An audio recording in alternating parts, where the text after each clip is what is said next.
Hello guys, very good morning. Uh, so I hope everyone are doing good.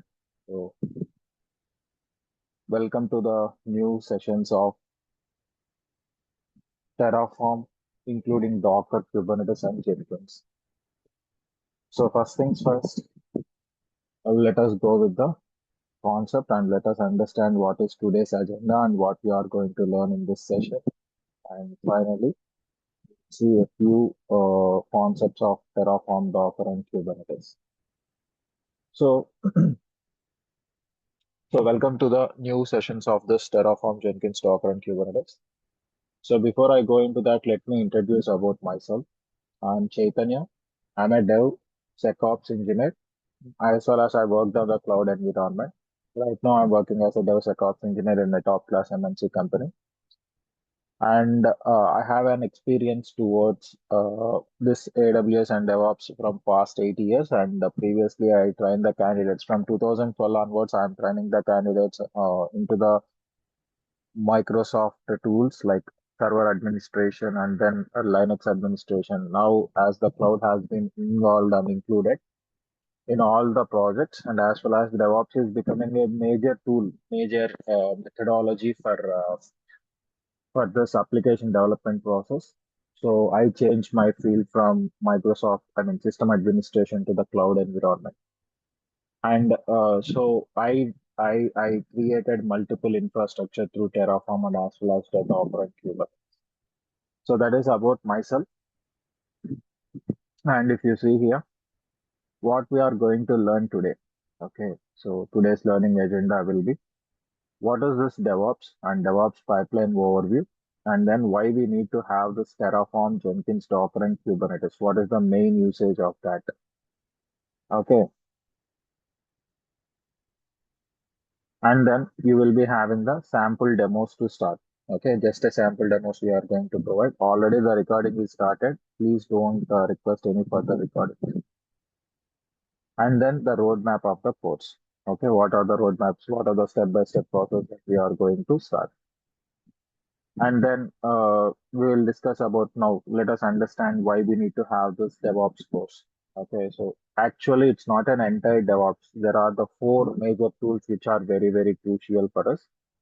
The first one is Terraform, and the next one is Docker and Kubernetes, and then Jenkins. So these are the four crucial tools of your entire DevOps.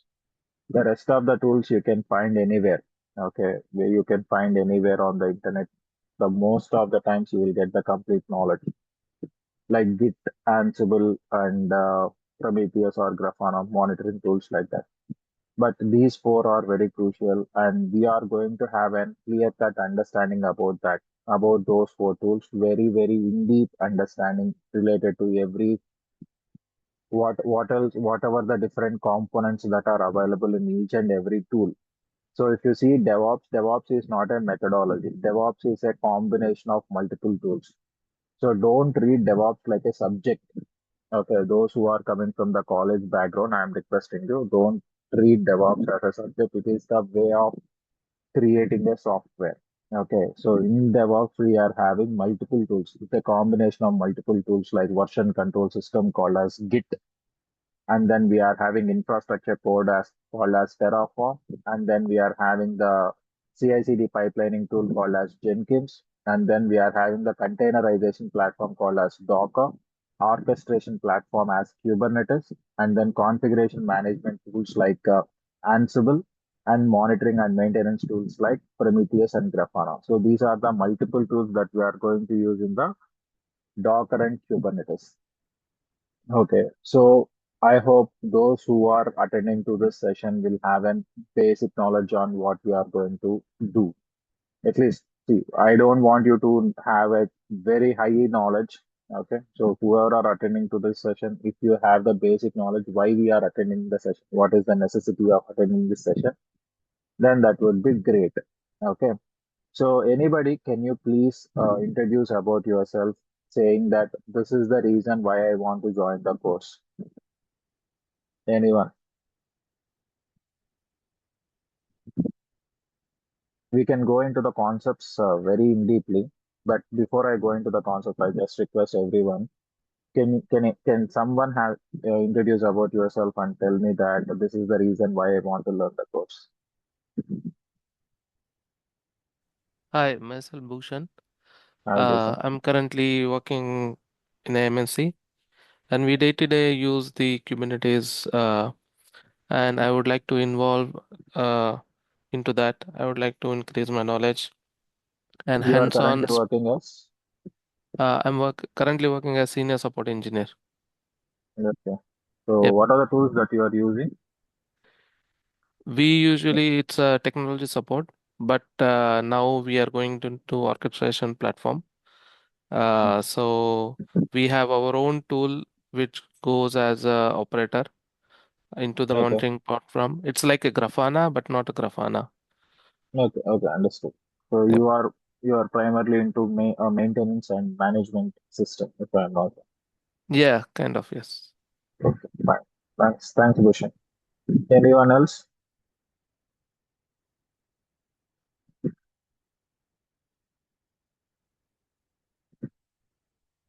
So do I need to call with the name? Um, Hi, Yes. Yeah, hi, Sri. um, currently working as a tech lead. So I'm working in GCP platform where I want Okay. to build infrastructure by using the Terraform for creating clusters like that. Since it's new to me, Mm, that's why I joined. okay. Yeah. Fine then. Thanks, Sri. Okay. So majority of the students or else majority of the trainers who are attending this session are technically sound and they are into the IT industry. That is well and good. So now why we are going with this DevOps platform? Let us see what is the key benefits of the DevOps platform. Previously, before the DevOps was introduced, okay, previously if this DevOps is not there before that. If we have to roll out an application, so what is this rolling out of an application? For example, there is a non-IT sector is there, like banks or also any entertainment sector, hospitals. These are all comes under the non-IT. They don't know how to develop the application. So now what they will do? So I'm talking about before cloud, before DevOps. So these non-IT people will come to this IT sector, like the IT company, like Infosys or also TCS, or there are so many other companies out there. So they will come to this IT company and request for an application. Small scale industries, small scale IT companies will be there, which will be providing the better software, and there will be so many companies like that we have. So when they come to this IT company, there will be a software development life cycle. So what is the software development life cycle? Which means that this non-IT persons, whoever are there, the banks or else the hospitals, they want an application. They will come to this IT company requesting for an application to be developed for their clients. For example, hospital is there. In a hospital, they want a billing application and they want to record the patient's data, every patient's data, and like that. So for that, they want an application. For example, banks are there. So your internet banking application. So there are two types of applications will be there: retail banking, corporate banking. And again, inside the retail banking, you will have the retail banking in the sense your savings account, corporate banking in the sense the company accounts. Okay, so again, they need to have loans, credit card department, and then there are so many services like that. You will have user management service, bill payment service. So they request an application to be developed for all these services. Now, what these IT guys will do here is they will sit together and understand the requirements. So that is called as a requirement gathering. Okay, requirement gathering. So what is the requirement that what are the requirements that are requested by this non-IT company? So they will fetch out all the requirements and understand each and every requirement. Depending on that, they are going to create a blueprint for that application. That is what they will design the application. Okay, designing is not the physical design which you are saying. They will understand that, okay, this application has to be like this. And this is the microservice. For example, there is a user management service. User management service in the sense login service. When user is logged in to which page it has to be designed, from that page which page the user has to move. So everything they are going to design. Once the designing is completed, they are going to implement it. Okay, implementation phase will be there. So implementation in the sense designing and creating the code, writing the source code for that application, and then building the application on their own devices. For example, they have a laptop. Inside the laptop, they will write the entire code and they will test it, like whether it is coming like as they have expected or not. So everything will be done in their computer. Later, what they are going to do after implementation, it will go to the testing phase. So actual bug testing will be done, whether there are any bugs in the source code or else whether there are any bugs in the application. Functionality wise, are there are any mistakes are there. So everything will be checked by the testing team. Later, it will go to staging. Later, the application will go to staging, or else I will call it as UAT environment. Okay, user acceptance testing. So whether that application is properly running or not. Before going into the production, it is a pre-prod kind of thing, or else I will call it as a staging kind of thing. So every people are going to check like that. Okay, so after checking that everything is fine, then the application will go into the production. So this will be done in the IT company. So the production environment may be in the IT company, or else it will be in the client location. Majority number of times the production environment will be in the client environment. Okay. So later what is going to happen here is main thing, maintenance will be done.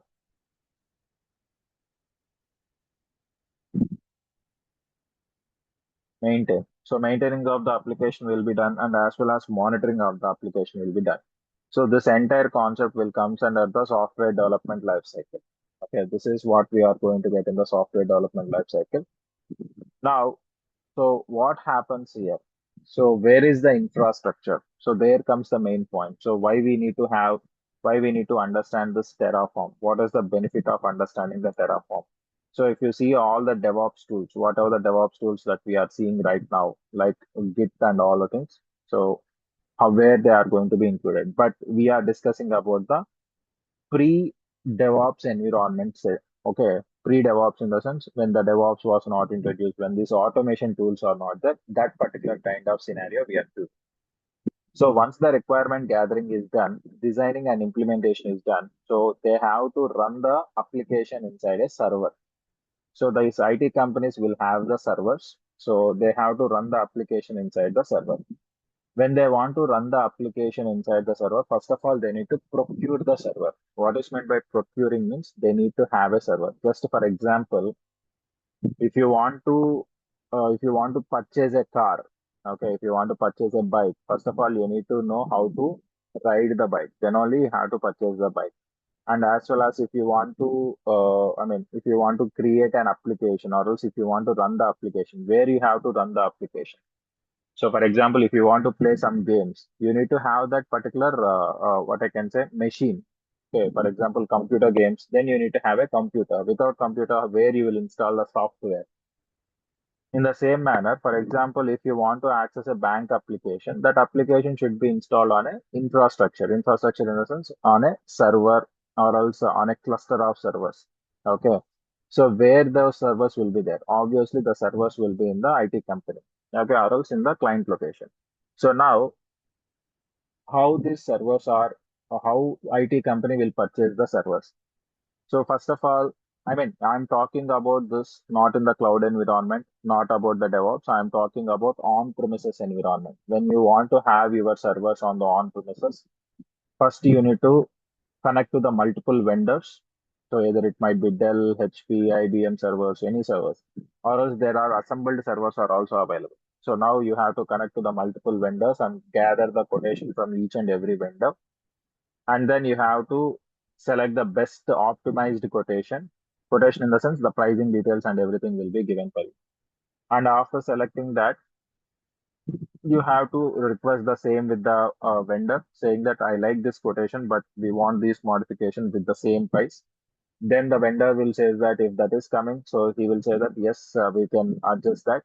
And later what happens, then there will be a mutual understanding between you and the vendor, and you have to submit this quotation to the financial department. So the financial department will release the money. Okay, they are going to release some notes, and between the financial department and the actual vendor, they will have a conversation and they will share the financial things. And finally, if everything is fine, then the department, or else then that particular server vendor, whoever is the vendor is that, he is going to provide the server to the IT company.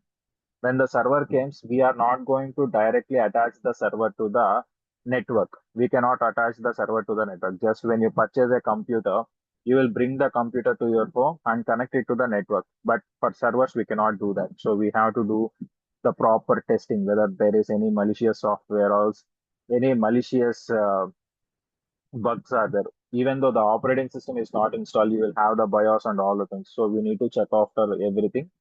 Later, what we have to do, we need to connect the server to the network. This is called as server hardening. So once the server is secure, then we have to connect it to the network. And later we need to install the softwares and dependencies and everything.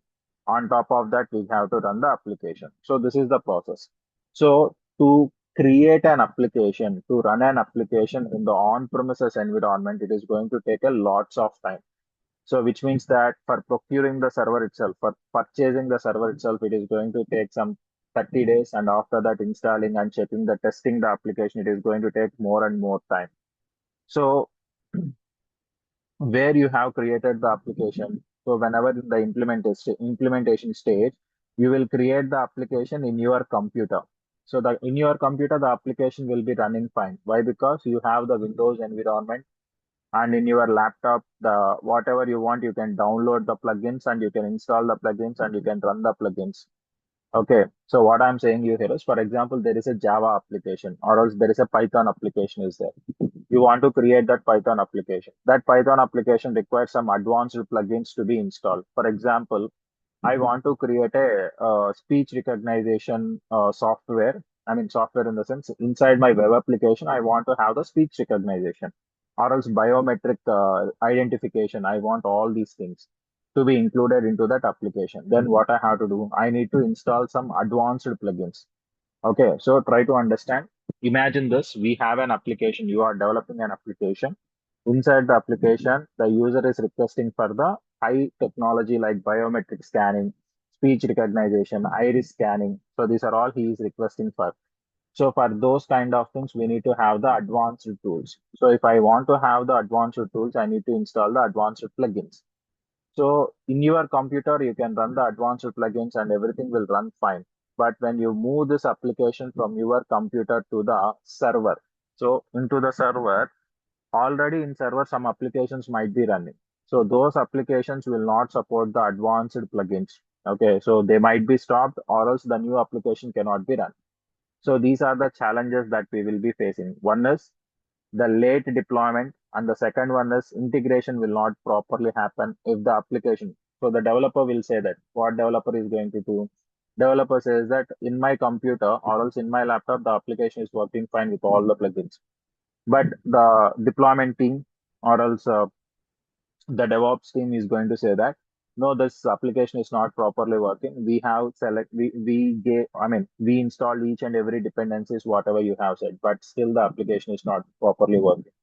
Then there will be a multiple chains of emails will be there, and after multiple chains of emails, then the issue will be resolved. So it is going to take a lot of time for installing the application, for testing the application on the development environment. So these are all going to take a lots and lots of time. So within, I want the application, for example, the client has given the deadline for 3 months. The IT companies are going to request for 6 months, but the application will be available for the client after 1 year. So this is how the previous generation situation is.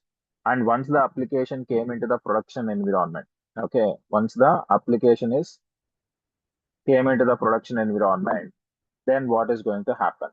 So then we need to have the series of versions. Yes, I am sharing the screen. If you are unable to see the screen, please check your internet connection. Okay. So here, what we are going to do, once the application is came into the picture, so this application will be the version one. Okay. For example, if you see any major applications, if you take a streaming application like Hotstar, whenever it is created, it is in one design. The functionalities will be looking like something. But now, if you see, it has been totally updated functionalities are there. Netflix also the same, or else Amazon Prime is also the same. or else if you take any banking application, primarily when you are using the banking application, it is having a version 1. So multiple versions should be rolling out onto the application, not a single version we are going to use. So we will be using multiple versions now, and then the versions will be changing. So if you see, the Google itself is going to change some millions of versions. Like yearly, it is going to change so many different versions. Either it might be minor versions or else major versions. So many versions of code has to be deployed. So if it has to be deployed, then there should be an automation process should happen automatically whenever the developer develops the code and push the code into the GitHub or else push the code into the version control.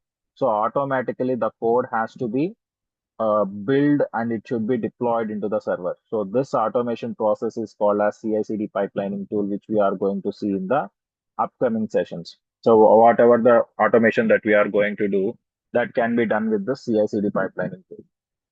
So like this is how what is going to happen in the previous generation. If you want to make an application available for the end customers, it is going to take years. But right now, what is happening because of this DevOps and the automation technology, we are making the faster deployments. Okay, DevOps practice enables the teams to release the software more rapidly, allowing for continuous delivery and integration. This results in a quicker updates and the improved responsive to market changes. So depending on the market changes.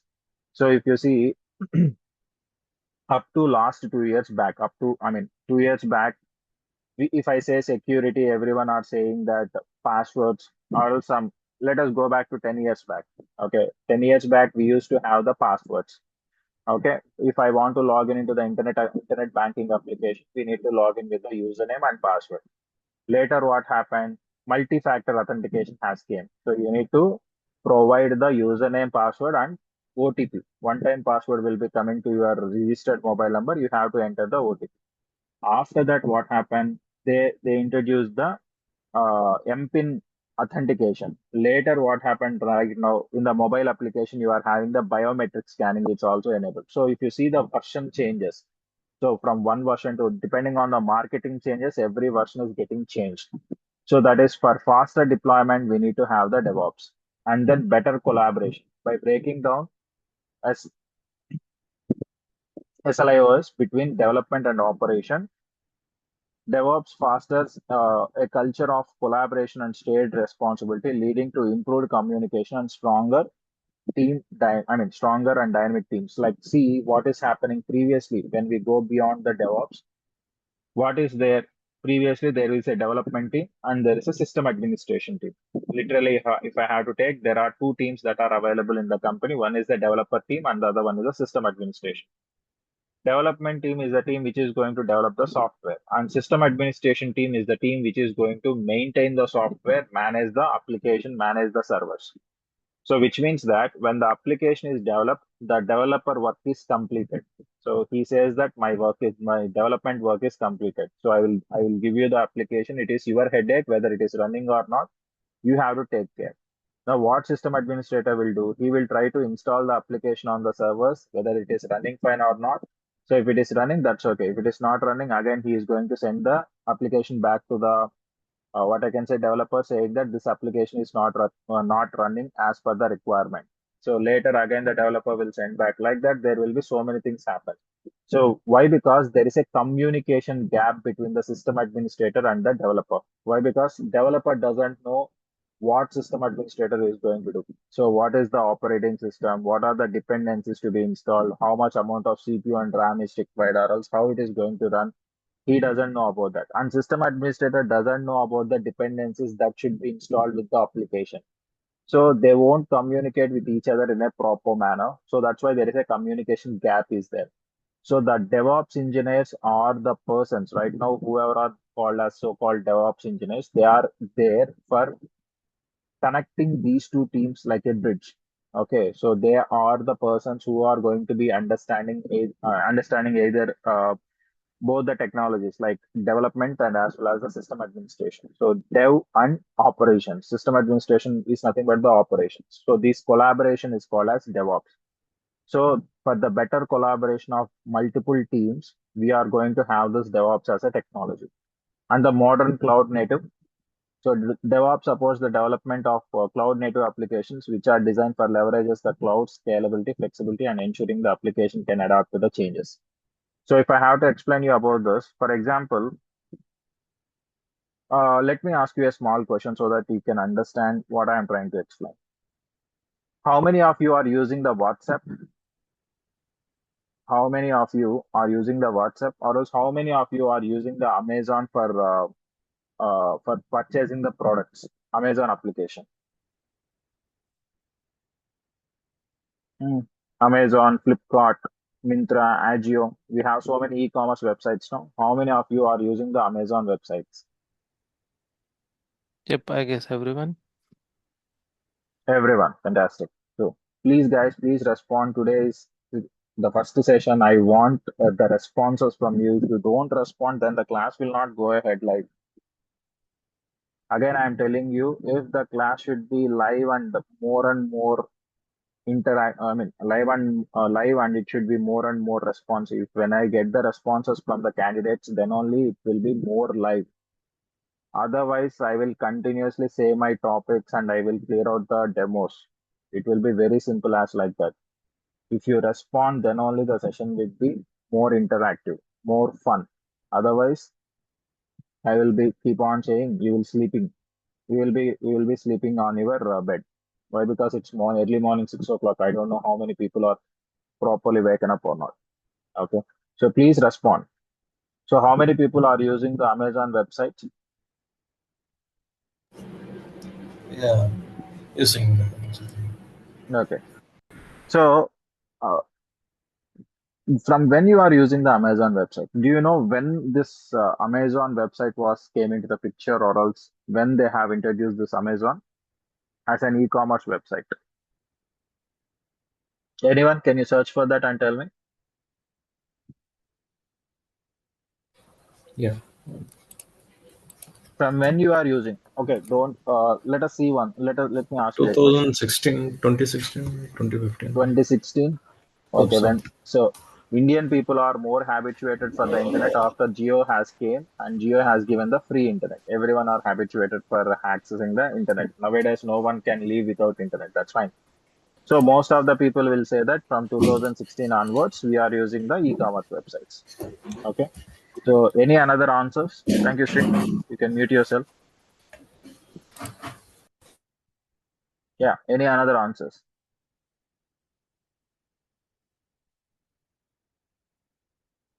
Guys, I did not ask you a technical question. I am asking you a very simple question about the what is the e-commerce website that you are using?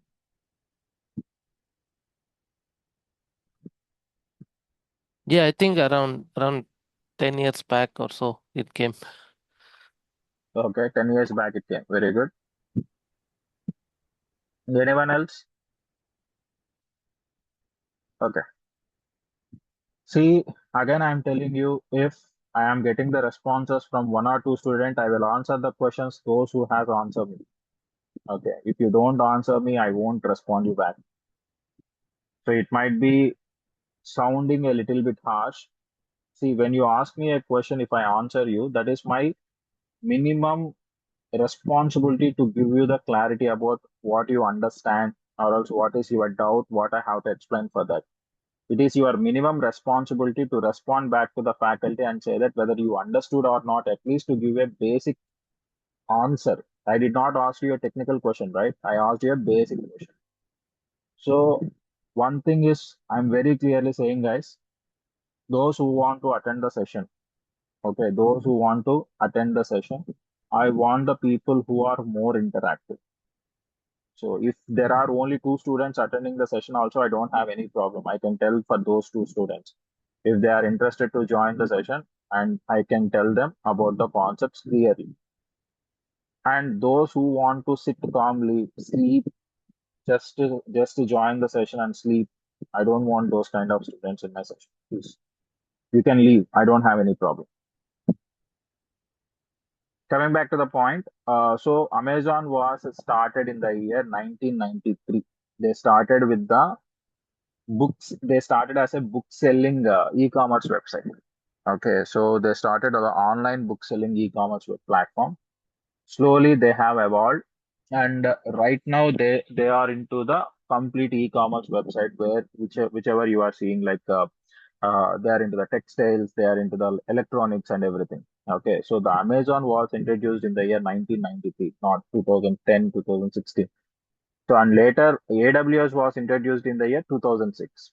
Okay, so the starting point of this Amazon is like an e-commerce for book selling platform. Okay, it's a book selling platform on the online.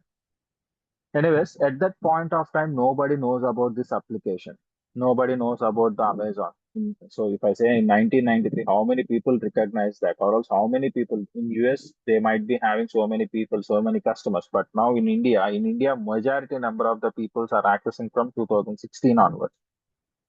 That too, the whenever I have a server in India, so the Amazon server is there. So in this server, I am having an application running. Okay, so there are multiple servers for providing the application access for my users. Suddenly, because of this Great Indian Festival sale, which they are going to announce, so they will say that we have a Great Indian Festival sale. So we are going to provide you high discounts on each and every product, whether they will provide or not, it's an another kind. But the point is, then they are going to say that there is a Great Indian Festival sale where we are going to provide you the products for very less cost. So in general, the traffic on this application will be normal traffic. Every day there will be some 10,000 customers who are trying to access and who are trying to purchase the products. But when you go to the whenever this Great Indian Festival sale is announced, there will be so many lakhs of people will be trying to access the application. So when lakhs of people are trying to access the application, whether the three servers are sufficient to provide the response back to the customers. So if there are some thousands of people, that is fine. Thousands of customers are connecting. These three servers are more than enough, or else you can add one more server also. But if there are lakhs of people are accessing that particular application, will these three servers are sufficient to provide the responses to the customers? Do you understand the question what I am asking? Ideally, no, Mhm. but if they have enough physical infrastructure, then they can serve. If they have a physical infrastructure, they can serve. Okay. So now the question is, even if there is CPU and RAM, high amount of CPU and RAM, but the load is still going to increase. So automatically what I have to do, I need to scale up either the resources or else I need to scale up the servers. Okay, I need to increase the number of servers or else I need to increase the CPU, RAM and the storage on that particular servers. So increasing the resources is called as vertical scaling and increasing the servers is called as horizontal scaling. So right now I'm having three servers. If I increase the servers to some 10 servers, then that is called as horizontal scaling. But what is the vertical scaling? In a server, I am having some 4 CPU, some 32 GB of RAM. Per server, I am having 4 CPU, 32 GB of RAM. Because of higher load on the servers, if I increase that to 16 CPU, 256 GB of RAM, then that is called as vertical scaling. So increasing of the resources is called as vertical scaling, and increasing of the servers are called as horizontal scaling. Now, increasing the resources or servers cannot be happen very simply in the on-premises environment. Whenever you are in the on-premises in the sense you have a server in your company, physical server in your company. At that particular point of time, this scalability will not be there. Suddenly, if the load is increased, suddenly if I have to increase the servers, that cannot be done. But in the cloud environment, what is going to happen? In the cloud environment, this particular because of the scalability will be there, increasing the servers. If you, at any given point of time the load is increased, then you can increase the servers. If any given point of the time the load is decreased, then automatically the servers can decrease. So that is called as scalability. And as well as you will have the flexibility of accessing that applications. So flexibility in the sense, for example, you are not in the office, you are somewhere else, you want to access the servers. If you have the internet, you can access the servers from anywhere. So that is what we call it as flexibility. In the other way also, I can tell the flexibility. Whenever you want, you can increase the servers. Whenever you don't want, you can decrease the server. That flexibility is also there. So because of all these reasons, cloud has become the predominant partner with the IT company. So every IT company is requesting for moving into the cloud environment. But because of the prices, they are again coming back to the on-premises. That is altogether a different story. But as of now, what is happening? Every IT company is requesting for moving the entire infrastructure into the cloud environment. So this is what the DevOps is all about. So the DevOps is the combination of your development team and the operations team, creating an application, building the application, and managing, installing that application on the server and maintaining the application. This entire form will comes under the DevOps. Okay, so what are the essential tools in the DevOps? So in DevOps, we have so many tools, but the major and highly used tools are Git. So Git for managing your code, whatever the code that you have written, or else either it might be an application code which you have written in the Python language or Java language, .NET, Ruby. There are so many another application languages are there. Depending on that, you will be writing the code. So you, in the sense, not only you, your team, there will be some 10 members in your team who will be writing the code for the same application.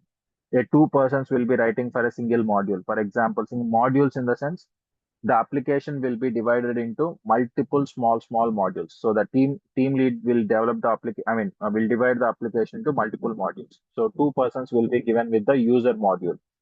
Two persons will be given with the payment module. Two persons will be given with the notification module. So like that, what is going to happen? Whatever the application that you are having, these applications will be divided into multiple modules, and all the modules are in a central repository. For example, you are creating the application means everything should be in a place. I don't want everything should be in different places.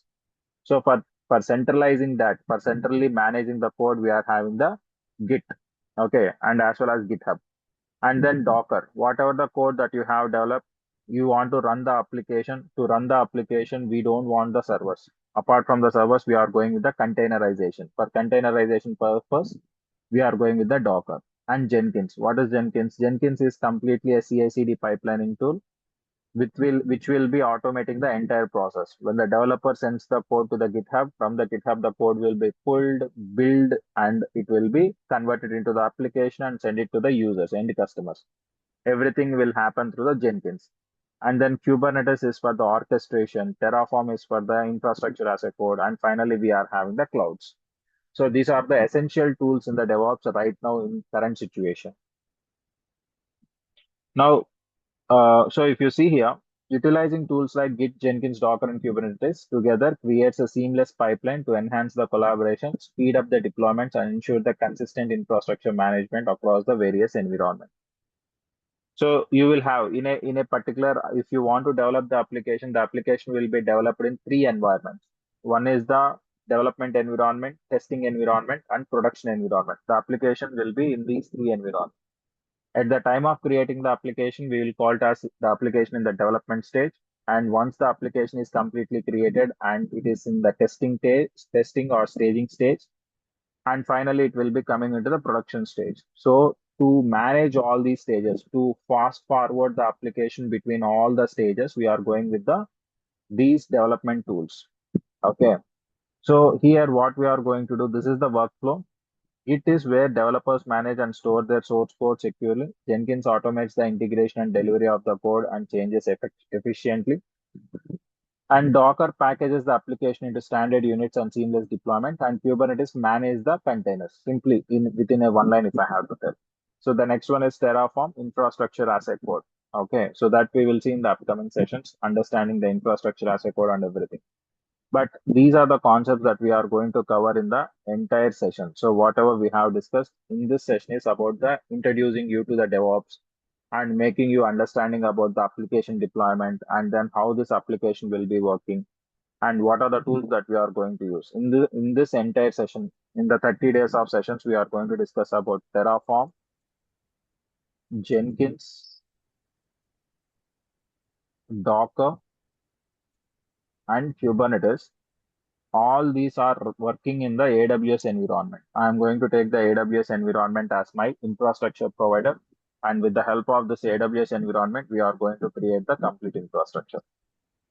So that is about your AWS. I mean, the what are the tools that we are going to discuss, and the sessions will be right now. The demos will be at 6 a.m. 6 a.m. to most probably it will be 7 a.m. today, tomorrow, and day after tomorrow. 3 days of demos will be there. Once the demos are completed, then we will start the session at 7 a.m. 7 a.m. to 8:30 a.m. 8 o'clock, 8 a.m. or it will be extended depending on the topic. It might be extended to some days. I'm not telling every day we are going to extend the session up to 8:30, but some days it might be extended to 8:30. And uh, what we are going to get over here. So you will be getting the videos, I mean the recordings and the documentation. And one more thing is that so the Terraform code will be whatever the Terraform code that we write, the Terraform code will be available in the GitHub. You can access that from the GitHub. So whoever are attending, I will share the URL for you. From that URL, you are going to access the Terraform code. And anyways, I will provide you the document, but for a precise Terraform code, I will provide you the GitHub link also. The pre-requirements is that you need to have the basic understanding about AWS environment, how to create the EC2. Okay, EC2 instances. What is meant by VPC and how to create the EC2 instance. Why? Because Terraform is completely revolves around the infrastructure management. Okay. So that is about the entire concepts what I have to tell you. So I hope you understand about this. And syllabus you can check out from the DURGASOFT portal. There it is available. So the entire syllabus. If I have to give the blueprint, we are going to in Terraform. We are going to discuss about Terraform basics, Terraform functions, Terraform modules, Terraform enterprise, and then HashiCorp Vault,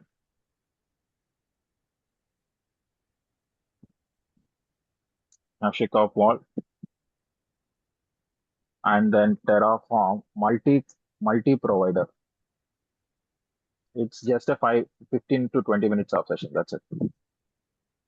And then we will dive into the Jenkins. So first of all, what we will do here is we will understand the CI/CD pipelining tool first. So Jenkins first. So this is the roadmap. First, we will go through the Jenkins. In Jenkins, we will be discussing about the high availability of Jenkins clusters, high availability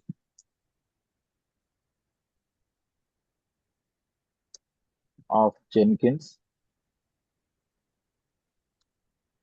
And the next one, we will be discussing about the master-slave architecture, master-slave architecture in Jenkins. And then demos will be there, deploying the code, initial code, and how to configure that. And then we will have the user management and authentication.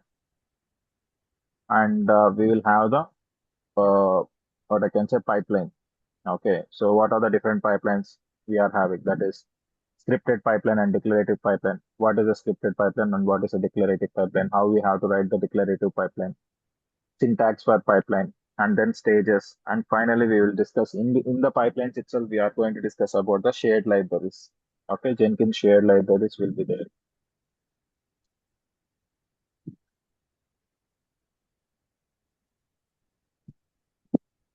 Okay, so these are all the things that we are going to discuss in Jenkins. Okay, and then here in the pipelines itself, you will have the multi-branch pipeline. Again, don't ask me that whether we will have this or not. And in Docker, we will have the Docker basics, like discussing about lifecycle and then architecture, and Docker images, Docker network, Docker volumes, Docker compose, Docker swarm. These concepts that we are going to cover in the Docker. And finally, in Kubernetes, we have a vast syllabus. In Kubernetes, we are going to discuss about Kubernetes architecture, Kubernetes cluster creation with kubeadm and kops. Don't expect from the minikube. So if you want to run the Kubernetes cluster in the minikube and understand the components, it is your wish. But here we are going to discuss completely about the production environment, production grade cluster, creating the production grade cluster with the help of Kubernetes and deploying the resources. Okay, so workload components, services, ingress controller, namespace, resource quotas, sidecar containers, and probes, and then you will have the RBAC, storage configuration, advanced scheduling, and then Helm charts, STO service mesh, and then you will have the GitOps, AWS EKS. These are all the different concepts that we are going to cover in the entire Kubernetes. So if I have to write, that will be another prolonged thing. So you can check out the syllabus in the DurgaSoft, but these are the concepts that we are going to cover in the entire syllabus. Okay. Any questions?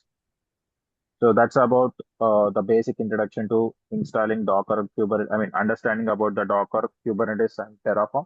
But I just gave you the briefing about what is DevOps, but still we did not went into the Terraform concepts and Jenkins concepts. So tomorrow onwards, we'll start working with the Jenkins. And very basic requirement is that you need to have a basic understanding about AWS. I have a Yeah. Any question. questions? Hmm. Hi. Go on. So like I actually come from Azure background. Mhm. So uh, is there a possibility of using Azure or like to be honest, I Oh, have very little knowledge of AWS. you are using Azure, no? Yeah. In Azure, you create VNets, right? Yes. In AWS, we will call it as VPC. In VNet, you will create subnets.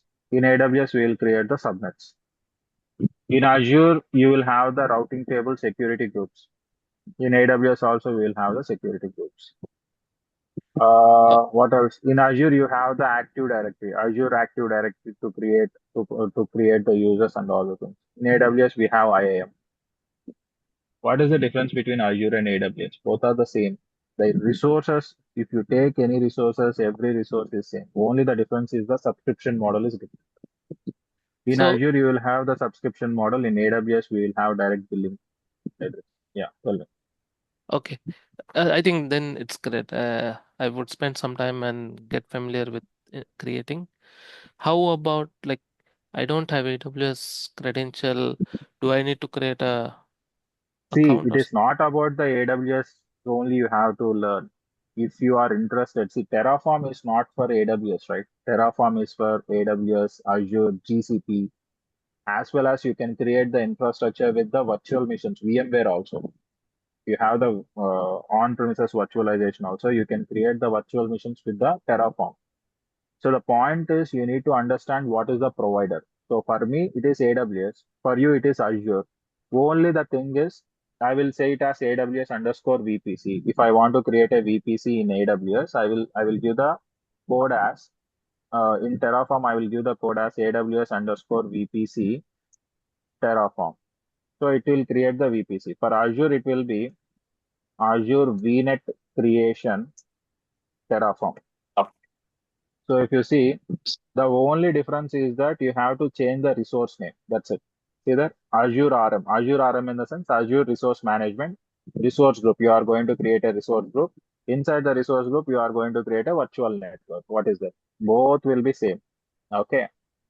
okay? Only the difference is that I am using my individual platform is AWS, so I am using AWS. So if you want to gain more knowledge on both the cloud platforms, if you have already having a very good knowledge on Azure, you will understand AWS easily. Anyways, I am going to tell you about that, and you will be I mean, simultaneously or parallelly, you can work on the Azure also, so that you will have the clear-cut hands-on on AWS and Azure in Terraform. No, Yeah, that is what I sounds. am saying. Yeah, definitely. I think it sounds great as well.